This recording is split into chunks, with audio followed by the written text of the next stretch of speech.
Hello, Hallmark Hot Takers, and welcome to another installment of Hallmark Hot Takes, where we review all of the many countdown to Christmas movies from the Hallmark Channel. And Jason's going to tell you about our rating system. No? Yeah. You're not going to tell us? 10 candy canes, 5 candy canes each, based on how much we liked or disliked the movie. Exactly. So the movie we are reviewing tonight is A Christmas Treasure, starring Jordan Sparks and Michael Xavier. And I'm just going to jump in right into the rapid recap. So meet Lou, who is a former reporter for her family's newspaper in a town that her family founded over 100 years ago. And she has decided that she is going to turn in her reporter cap and hightail it to New York so she can go and make something of a writing career. And at the beginning of the movie, the town opens a time capsule that was buried by her great-great-grandfather, I think, when he founded the town. And there's lots of interesting things inside. And there is lots of documents and stories and her great-great-grandfather's journal of why he never left Pine Grove. And there's this beacon. A magic beacon. Well, they say it's magic. And then we also meet Kyle, who is a out-of-work chef who lost his job when his restaurant closed down, who is staying in Pine Grove for the 2 weeks at Christmas to chill with his aunt, who happens to run the local tavern. And they cook together, and Kyle gets inspired by her down-home cooking because he is very like nouveau chef, you know, small plates and all that stuff. And Lou is just kind of going through a little writer's block, so she's trying to get inspired while Kyle and Lou meet, and they spend a lot of time together, and they inspire each other in their different crafts. And Kyle gets a job offer in Chicago for a restaurant, and he turns it down because it turns out he likes down-home cooking, and he likes what his aunt does. He's going to partner with her at the tavern. And Lou, after reading through all of her grandfather's many letters and his journal, has decided that she doesn't want to go to New York after all. She's going to stay in Pine Grove because that's where her family is. And she can write anywhere. And she can write from anywhere, which I said at the beginning of the movie. Nope. But anyhow. This is the recap. Sorry. So then her and Kyle kiss and get together at the end of the movie, and it magically lights the beacon, and that is A Christmas Treasure. There we go. That's a great recap. Stay tuned for reviews. Okay, so now on to the rating/review portion of the show. So I'm going to go first, you say? Oh, yeah, sure. I'm going to tell you what I liked about this movie. I'll get that in there. So I liked Jordan Sparks' character. I like Lou. I thought she was kind of a little bit sassy, but also pretty down to earth, and she was just a likable character. I liked her. The gingerbread contest. So there's a scene where Lou and Kyle are doing a gingerbread, and she's like, "Oh, well, you have the edge because you're a chef." He's like, "I'm not a baker, or a decorator." So she's like, "Okay, well, we'll do it." So he does, and he does this like really extravagantly beautiful thing, and gets first place. And hers is pretty good, but then it falls down like right after. So Which is third place. She got third place. So Kyle calls Lou out on the fact that she's using excuses for not writing, like she can't find the time, and he calls her out and saying, "That sounds like an excuse, you know." And it was true. She needed a bit of truth dropped on her. I like the journal thing with her great-grandfather's journal, and I like the fact that the staff of the newspaper bought her own journal as a going-away present. I thought that was kind of cool, like keeping the connection so she could, you know, do the same thing. Yeah. And Jordan Sparks can sing. Yeah. This Christmas. And Oh Holy Night.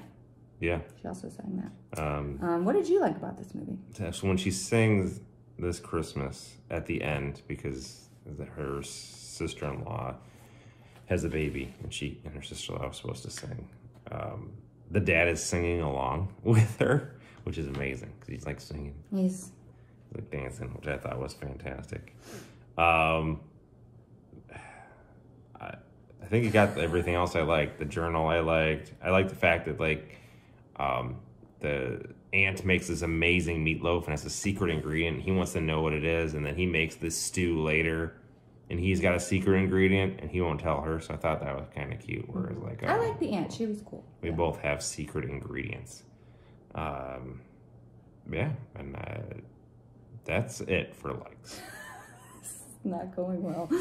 Okay, so I'll tell you my dislikes. So at the beginning of the movie, they're at a Christmas tree farm, and this couple is how many? Some 50,000 tree that this tree lot has sold.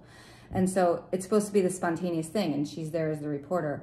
And the guy asks for their names, and they're like, oh, Betty and Bob or whatever. And then 2 seconds later, they give him a giant check with their names printed on it. And I thought, well, you just found out what their names were. How did you get it printed on that giant check so fast? So I thought that was silly. So many coincidental run-ins, because the problem with this movie is nothing really happened. So there was no reason for Kyle and Lou to actually be together or do anything together, because nothing really happened. So they just had to rely on all these coincidental run-ins all the time, and it was really 15 annoying. of them. Yeah. So there's a scene where they're decorating a tree for his aunt's tavern, and they put the lights on, and then they put ornaments on, and then they say it needs more lights. You can't put more lights on a tree that already has ornaments on it. That was no sauce on the ravioli that he made. It was weird. The locket buy. So there's this is what Jason has pointed out in previous Hallmark Hot Takes, that if a girl and a boy are walking by a jewelry store and the girl points to something that she likes, you can bet your bottom dollar that at the end of the movie, said boy is buying it for her. Which didn't make any sense, because it was like a locket. So then she just likes lockets. But then, like, he couldn't put anything in it. Thank goodness he didn't put a picture of himself or something really weird. What was he going to put in it? But there's nothing he put in it. So, like, there was no, like, connection there. I hated it. The movie had absolutely no humor. It was kind of bad banter that was pretty forced. Right. And she keeps changing her mind. Like, she has these scenes where she's reading these, she gets inspired by the journal, and then she gets her writer's block. She just starts being inspired, and she writes a whole new story, and she's like going. So then Kyle comes over, and he's like, oh, so that means you can stay here and write. And she's like, no, I'm more excited than ever to go to New York. And then in the next scene, she's wandering around the town, clearly questioning her life choices. And then her sister has the baby, and she says, oh, well, I'm not going to be around for the baby, and so I'll just have to catch up. And then in the next sentence out of her mouth is, oh, but maybe that's not going to work. So, like, she doesn't know what she wants. No. She can write from anywhere. There's no need for her to go to New York. She doesn't even have a job there. What is she going to do? Although Jay has pointed out that it seems that her parents have cash, so maybe she's not worried. But very wealthy. There's a lot of weird parts in this movie. Like. So like, the friend wants to like help her like pack like the office. So like she's leaving a meeting or something, council meeting or something, and she's got to go pack her office from her place of employment at the register. And friend's like, hey, can I help you out? And she's like, no, you know, like I'll do this. And she's like, no, I really want to help you out. Oh, that'd be fun. I like being. Because you're leaving, and I want to spend time with you. She's like, no, like you'll just be there, and we'll talk and not get anything done. And she goes, and then she has like literally one box of stuff. This little box. So that was dumb. She said it was going to take her hours. And this is what drove me crazy. So there's a lot of this interaction between the parents and her. Then they do things, and then they leave. And not once did she hug her mom when she left. She did. Like, one time it was, like, really uncomfortable. Yeah. She's like, hey, see you, Mom. She said, her mom said, thanks for stopping by, hon, see ya. And she just walks away. And then she has this heart-to-heart conversation with her dad about how she's not following in the family footsteps or whatever. But, like, hug your mom. The biggest problem with this movie, it was just boring. Absolutely nothing happened. It was totally pointless. It was really predictable. I mean, you knew he was going to take over the restaurant. You knew she wasn't going to New York. You knew they were going to win the contest for the aunt, and you knew it was going to be the stew recipe they found in the time capsule. Like, we called everything. And again, not that most of these aren't predictable, but I mean, literally, it was just a boring... I didn't predict that time travel. I'll tell you that. Time travel was great. That was great. That was a great movie. All right, this one's not great. Let's get to the candy canes here. I didn't like this movie. No. I thought it was very boring. I wanted it to be over. The story could have been told in a half hour, and while I liked Lou's character and I think Jordan Sparks did a great job, she was really the only decent thing about this movie, and I was bored the entire time, and I am only going to give it a half a candy cane.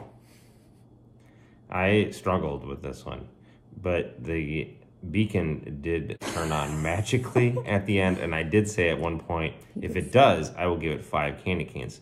Unfortunately, to that point, it ran at a -4.5 candy canes. So, for those keeping track at home, that's one. That's a half a candy cane. This is in the Hallmark Hot Takes Hell of Candy Cane ratings now. Yeah. It was just boring, and I wanted it to be better. So this was an abysmal showing, Hallmark. Jordan Sparks deserved better. I can't even say how much I didn't like this movie. But I would dare say the Next Up Christmas was 9 times. Oh, over 9 times better than this. Next Up Christmas was amazing. It was. All right, want to do previews for I missed it. I'm going to go watch it again. Watch it right now. All right, you want to do previews for the next one? All right, so next up on the Hallmark Hot Take board is Open by Christmas, starring one of my favorites, Allison Sweeney, Days of Our Lives alum. This is our second Days of Our Lives alum in this season. Erica Durance, Brennan Elliott, and Michael Carey Richards. So when Nikki finds an unopened Christmas card from a high school secret admirer, she and her best friend Simone search to find and thank the anonymous author. So a little bit of mystery in this one. I already have questions, but let's do this. Sammy Brady, baby! It's like a high school secret admirer. So how long after high school is this? Hey, save it for the review, dude. I haven't seen the movie. No, I'm just questioning it. We gotta go because Jay's getting out of control. All right. We'll see you next time.